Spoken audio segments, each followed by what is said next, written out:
Dunyodagi eng qimmat bo'lgan 3 aviabiletlar. Birinchisi Etihad Airways A380 Abu Dhabi London. Bir yo'l chipta narxi $30,000. Bu oddiy chipta emas. Osmondagi 3 xonali penthouse, yotoqxona, shaxsiy hammom, shaxsiy butler. Ikkinchisi Emirates First Class Flex Plus New York Dubai. Bir yo'l chipta narxi odam boshi $25,000.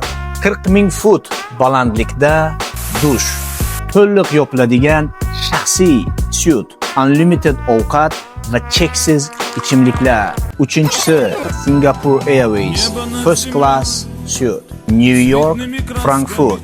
Bir yo'l odam boshi chipta narxi $20,000.